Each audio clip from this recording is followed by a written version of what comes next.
Il m'a regardé de haut, un sourire suffisant étirant ses lèvres. 20 millions, chérie, on n'est plus du même monde.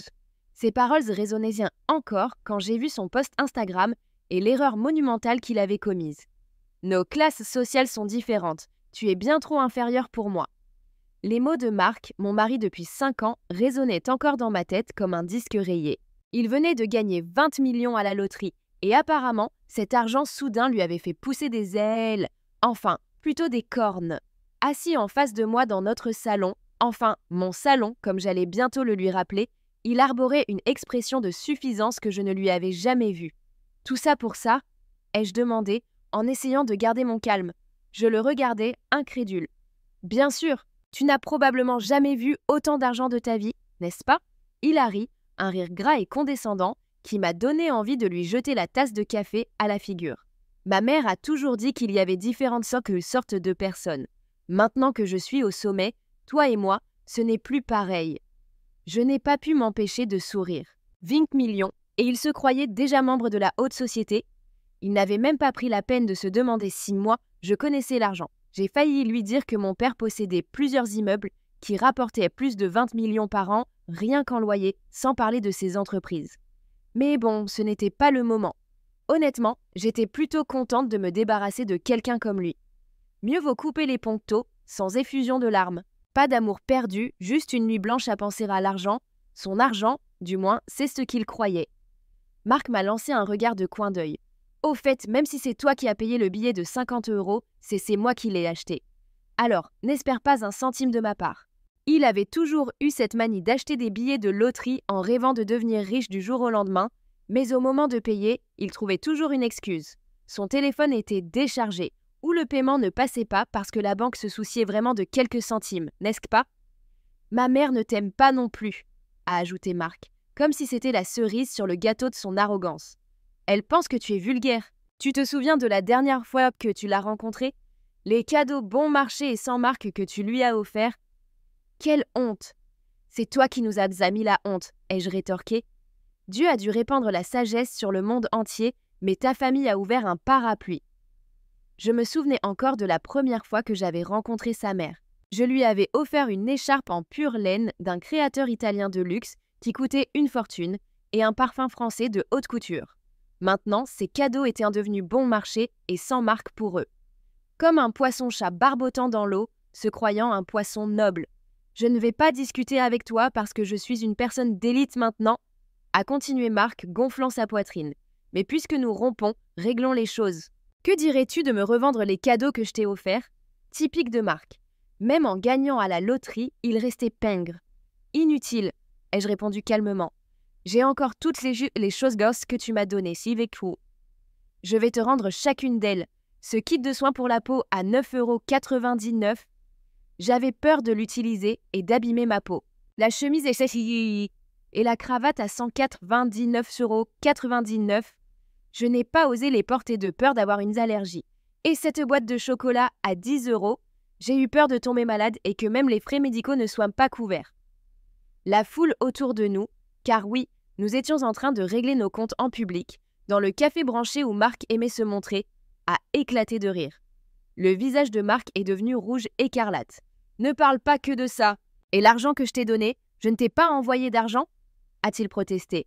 Ah oui, tu l'as fait, ai-je répondu en sortant mon téléphone pour vérifier les relevés. Saint-Valentin, 5,20 €. 4 juillet, 6,60 €. Noël, 8,80 €. J'ai levé les yeux vers lui avec un sourire narquois. Tu es tellement attentionné, tellement généreux. J'ai ri. Même mon cousin de primaire me donne plus que ça. Avant, je trouvais ça mignon et attentionné qu'il ne dépense pas beaucoup pour moi. Je me disais que les petites choses ne comptaient pas, mais maintenant, avec le recul, je devais avoir de l'eau dans le cerveau, assez pour remplir le lac Lehman. Marc a gonflé le torse. C'était avant, maintenant c'est différent. J'ai gagné 20 millions, je peux acheter ce que je veux et tu ne mérites plus d'être avec moi. D'accord, ai-je dit en hochant la tête. Dans ce cas, pourquoi ne me rends-tu pas les cadeaux que je t'ai offerts? Marc a ricané. Les choses que tu m'as données? Tout est faux, n'est-ce pas? Combien ça peut valoir? Marc avait grandi pauvre. Son père était décédé tôt et lui et sa mère s'étaient soutenus mutuellement. Pour protéger son ego fragile, il coupait toujours les étiquettes des cadeaux que je lui offrais et il n'avait jamais de logo voyant. Cette ceinture que tu portes, Gucci édition limitée, 1000 €. Ces chaussures, marque C, 1000 €. Cette veste, aussi de la marque C, 3000 €. Ai-je énuméré, article par article. Le visage de Marc s'est effondré. Tu crois que je suis idiot? Tu n'aurais jamais pu te payer des vraies choses. Tu as dû acheter des contrefaçons pour m'impressionner, comme si je ne pouvais pas faire la différence entre le vrai et le faux. J'ai sorti mon téléphone. Voici les historiques d'achat et les reçus.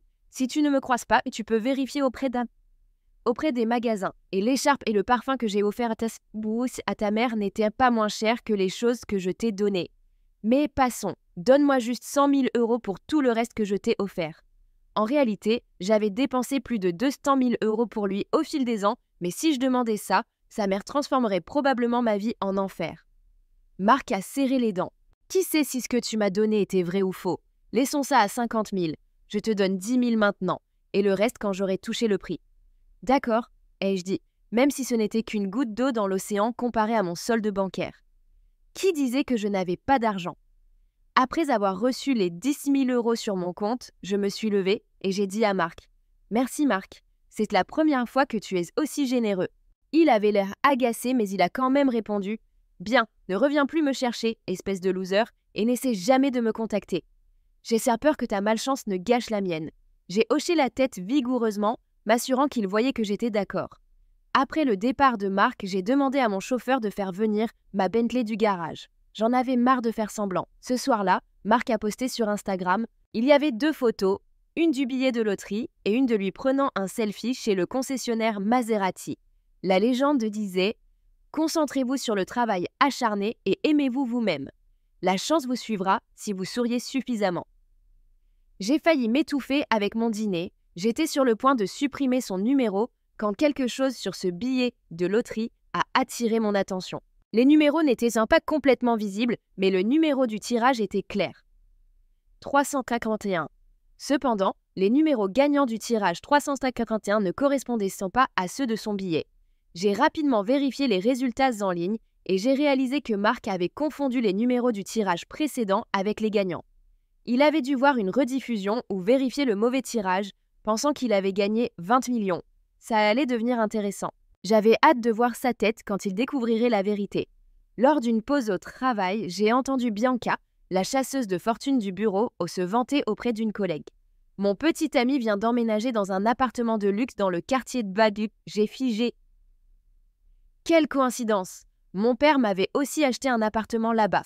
Bien que je l'utilise rarement, comme Marc travaillait à proximité, je lui avais donné une clé pour qu'il puisse l'utiliser quand il travaillait tard. Je lui avais dit qu'il était loué.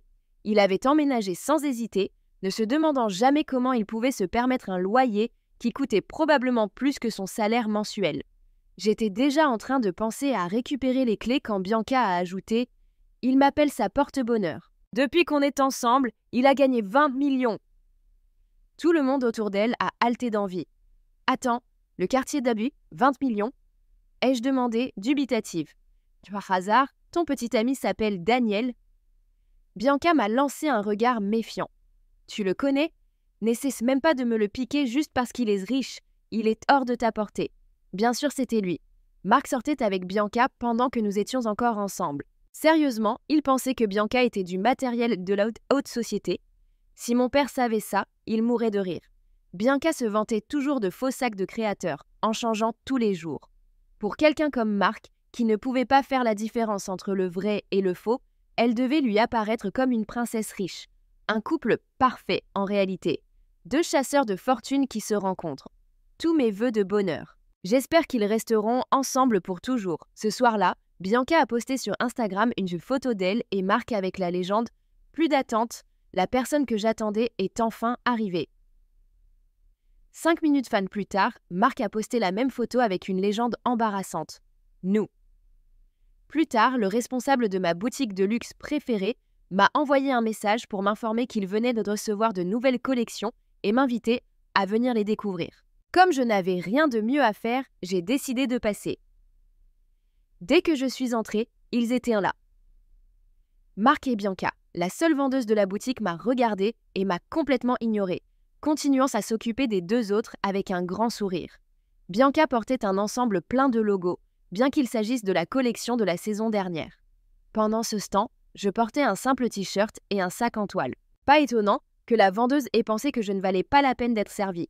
Bianca m'a également remarqué. « Quel genre de personne en laisse-t-on entrer dans cette boutique ?» a-t-elle dit avec dédain. Marc a ajouté. « Qu'est-ce que tu fais ici, Luana? Tu ne peux rien te permettre dans cette boutique. » J'ai souri. « Votre famille a ouvert cette boutique. Je ne savais pas qu'il fallait une autorisation pour regarder. » La vendeuse, clairement de leur côté, a dit « Je suis désolée, mademoiselle, mais l'article le moins cher de notre boutique coûte 30 000 €.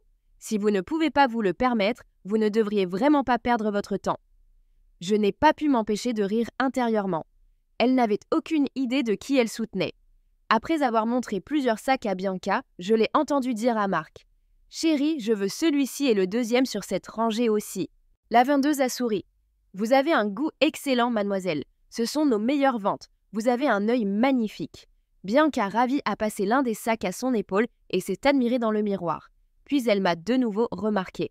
« Luana, tu n'as pas honte de porter ce sac en toile bon marché? Tu n'as pas de travail ?»« Je porte un sac en toile parce que je prévois de faire du shopping plus tard. » ai-je répondu calmement. « Il faut penser à l'environnement, tu sais, sauver la planète. Qu'est-ce qui ne va pas chez toi? Ta famille est vite au bord de la mer ou quelque chose comme ça. Pourquoi tu t'en fais autant ?» Frustrée, Bianca s'est retournée vers Marc. « Je veux celui-ci et l'autre. Je les veux tous. » Essayant d'avoir l'air généreux, Marc a dit « Achète-les, chérie. » Les yeux de la vendeuse ont brillé d'excitation. J'ai pris un sac noir pour le regarder de plus près, mais la vendeuse s'est précipitée vers moi. « Je suis désolée, mademoiselle, mais c'est notre dernier modèle. Il coûte 150 000 € et il n'est disponible que pour nos clientes VIP. Veuillez ne pas le toucher, vous pourriez le salir. » Bianca a ricané. « Luana, ne mets pas tes mains sales sur ce sac. Tu ne pourrais même pas te le payer, même si tu te vendais. » J'étais sur le point de répondre quand une voix ferme est venue de l'entrée. « Qui a dit que Luana ne pouvait pas se le payer ?» La vendeuse a figé, livide. La responsable était de retour. Amanda, la responsable de la boutique, est entrée et s'est immédiatement excusée auprès de moi. « Je suis tellement désolée, Luana, j'étais partie chercher votre café. Cette nouvelle employée ne savait pas. » Elle s'est tournée vers la vendeuse et a ajouté « Luana est l'une de nos clientes VIP. Elle a la priorité sur toutes ces nouvelles collections. Ce n'est qu'après son passage que nous pouvons les proposer aux autres clientes. » Le visage de la vendeuse est devenu pâle, tandis qu'elle s'excusait précipitamment. Le visage de Marc est devenu rouge. « Vous devez vous tromper, Luana n'est qu'une employée de bureau. Comment pourrait-elle être l'une de vos VIP? Ne vous laissez pas berner. » Amanda a lancé un regard noir à Marc et Bianca. « Le seuil pour être une cliente VIP dans cette boutique est de dépenser plus d'1 million de dollars par an. »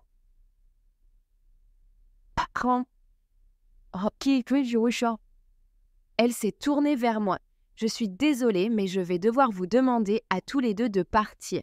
Nous allons fermer la boutique pour Luana. » J'étais encore en train de digérer la scène dans la boutique quand la porte s'est refermée derrière Marc et Bianca. La responsable, Amanda, m'a accompagnée au salon réservé aux clientes VIP, où l'on m'a offert un café et quelques catalogues des nouvelles collections. Mon plan initial était simplement de passer le temps, peut-être d'acheter quelque chose pour me distraire, mais l'humiliation que Marc et Bianca venaient de subir m'a procuré une sensation inattendue de satisfaction. Peu importe à quel point il essayait de grimper dans la vie aux dépens des autres, Marc ne comprendrait jamais ce que signifiait vraiment être au sommet. Tandis que je parcourais les catalogues, Amanda s'est approchée, inquiète. « J'espère que leur comportement n'a pas gâché votre expérience, Luana. Voulez-vous que j'envoie une notification formelle pour leur interdire l'accès à nos boutiques ?» J'ai ri. « Inutile, Amanda, je crois qu'ils ont déjà reçu le message. » Elle a hoché la tête, visiblement soulagée, et s'est retournée à son bureau. Mais à l'intérieur, l'idée de laisser passer ça aussi facilement ne me plaisait pas. Marc n'était pas seulement ingrat, il avait franchi des limites que je ne savais même pas possibles. Bianca, d'un autre côté, n'était qu'une extension de lui, quelqu'un d'aussi illusoire que lui. J'ai décidé que s'ils étaient prêts à se creuser leur propre tombe, je pouvais bien leur fournir la pelle. Le lendemain, je suis allée à l'appartement du quartier W que Marc croyait louer. Il avait décoré l'espace avec des meubles bon marché, essayant clairement d'impressionner Bianca avec une touche de luxe. Tout cela me semblait une blague. J'ai pris la clé de secours dont il n'a jamais su l'existence et je suis entrée. L'endroit était vide. Ils étaient probablement au travail ou dans son cas, faisant semblant d'en avoir un. Je suis allée droit au but. J'ai changé toutes les serrures et j'ai laissé une notification formelle dans le hall informant que le contrat de location était terminé. Alors que je terminais les derniers ajustements, le concierge de l'immeuble s'est approché de moi. « Ah, c'est donc vous la propriétaire. Monsieur Daniel a demandé quelques modifications dans l'appartement. Il a dit que c'était un cadeau pour sa petite amie. » J'ai regardé l'homme et j'ai ri intérieurement. Quel genre d'homme fait des rénovations dans un endroit qui ne lui appartient même pas ? « Ne vous inquiétez pas, » ai-je répondu en souriant. « Il n'y aura plus de rénovation. Au fait, s'il se présente, demandez-lui de me contacter directement. » Le concierge avait l'air confus, mais il a hoché la tête. Ce même jour, j'ai posté une photo sur les réseaux sociaux. C'était une vue panoramique de l'appartement avec la légende. Rien de tel que de rentrer à la maison après un long voyage. Mon petit coin me manquait. Il n'a pas fallu longtemps pour que la publication attire l'attention. Bianca a été la première à commenter. Bizarre, je croyais que c'était l'appartement de mon petit ami. J'ai ignoré le commentaire, mais à l'intérieur, j'ai ressenti une vague de satisfaction. Ce soir-là, un message furieux de Marc est arrivé. « Louana, qu'est-ce que tu fais ? Pourquoi as-tu changé les serrures ? Ce n'est pas juste. » J'ai répondu calmement. « Daniel, le contrat était temporaire. Tu te souviens ? J'ai décidé d'y mettre fin. Tu as une nouvelle vie maintenant. Tu n'as plus besoin de cet endroit. » Il a essayé d'insister. « Mais Bianca prévoit déjà d'emménager ici. Tu ne peux pas nous faire ça. » J'ai ri, mais j'ai gardé mon ton formel. « Ah, si je peux. En fait, je te suggère de chercher un autre endroit rapidement. Le quartier W n'est pas pour tout le monde, tu sais. » Daniel n'a pas répondu, mais je savais qu'il avait compris le message. Pourtant, je savais qu'il n'abandonnerait pas si facilement. C'est pourquoi j'ai décidé de prendre les devants. J'ai appelé mon avocat et je lui ai demandé de vérifier tout document qui pourrait lier Marc ou Bianca à l'appartement. Tout était à mon nom. Et je voulais m'assurer qu'il n'y avait aucune faille juridique pour eux. Dans les jours qui ont suivi, j'ai vu Marc essayer de justifier la situation sur les réseaux sociaux. Il publiait de vieilles photos, faisant croire qu'il vivait toujours dans un endroit luxueux. Bianca, de son côté, a commencé à se vanter de sacs et de chaussures qui n'étaient clairement pas les siens, probablement empruntés ou achetés avec l'argent que Marc n'avait plus. Leurs mensonges devenaient de plus en plus évidents chaque jour. Le coup de grâce s'est arrivé un matin tranquille. J'ai décidé de passer à l'entreprise où Bianca et moi travaillions. Elle était dans le couloir, entourée de collègues, racontant une de ses histoires absurdes quand elle m'a vue. Son sourire a disparu. « Qu'est-ce que tu fais ici ? Tu as cru que ce serait amusant de te montrer après tout ce temps ?» J'ai souri. « Chère Bianca, je suis juste venue chercher quelques documents. Mais puisque je suis là, je voulais te féliciter. Tu as vraiment trouvé quelqu'un qui te correspond. Vous deux êtes le couple parfait, tellement obsédés par le statut que vous ne voyez pas la réalité. » Les collègues autour d'elle sont restés silencieux. Bianca a essayé de répondre, mais avant qu'elle ne puisse dire quoi que ce soit, j'ai ajouté « Ah, et juste pour que tu le saches, Daniel n'a pas gagné 20 millions. Il a confondu les numéros du tirage. Peut-être devrais-tu lui suggérer d'acheter un autre billet avec la monnaie de tes faux sacs. » Son expression a complètement changé. Pour la première fois, j'ai vu Bianca sans voix. Je me suis éloignée sans regarder en arrière, sachant que c'était la fin du spectacle pour eux deux. En marchant vers ma voiture, j'ai réalisé que la vengeance ne consistait pas seulement à les démasquer, mais à leur montrer qu'ils ne pourraient jamais atteindre ce qu'ils essayaient de simuler. En montant dans ma voiture, j'ai pris une profonde inspiration. Certaines personnes n'apprennent jamais. Mais moi, j'avais appris quelque chose de précieux. Ne jamais sous-estimer le pouvoir de montrer la vérité, surtout à ceux qui vivent dans le mensonge. Quelques semaines ont passé depuis les événements qui ont exposé Marc et Bianca. La vie a continué pour moi, mais les conséquences portent que pour eux ont été rapides et, pour être honnête, bien méritées. Commençons par Marc. Son illusion de richesse s'est effondrée aussi vite qu'il a essayé de construire sa nouvelle vie de luxe. Après avoir été expulsé de l'appartement du quartier W, il a tenté de louer un endroit moins cher, mais sans économie réelle, il a fini par retourner vivre chez sa mère. Il a essayé de maintenir les apparences sur les réseaux sociaux en publiant de vieilles photos et en faisant croire qu'il avait toujours de l'argent, mais les commentaires y ont commencé à affluer. « Où est ta petite amie riche ?» Et les 20 millions, Marc ? Peu de temps après, il a supprimé ses comptes. J'ai entendu dire que pendant un moment, il s'est remis à acheter des billets de loterie, espérant inverser la situation. Ironiquement, la chance ne lui a pas souri. Bianca, de son côté, a subi une humiliation encore plus grande. La vérité sur sa relation avec Marc a commencé à se répandre au bureau. Le fait qu'elle ait autant investi dans un homme qui n'avait même pas l'argent qu'il prétendait avoir est devenu une source de moquerie parmi ses collègues. Certaines personnes ont même commencé à se demander comment elle pouvait se permettre des sacs et des chaussures de marque avec son salaire. Finalement, elle a démissionné, incapable de supporter les regards et les chuchotements. On dit qu'elle essaie maintenant de trouver un autre petit ami riche, mais sa réputation la précède. Et moi ? La vie n'a jamais été aussi paisible. L'appartement étant à nouveau libre, j'ai décidé de le transformer en quelque chose de significatif. J'ai transformé l'espace en une sorte de refuge pour jeunes femmes qui débutent leur carrière et ont besoin d'un endroit où loger. Savoir que je fais quelque chose d'utile avec ce que Marc utilisait pour se vanter m'a procuré une satisfaction que aucun argent ne pourrait acheter. Sur les réseaux sociaux, je suis toujours active, mais mes publications n'ont pas changé. Je continue à partager de petits moments de ma vie, mais sans ostentation.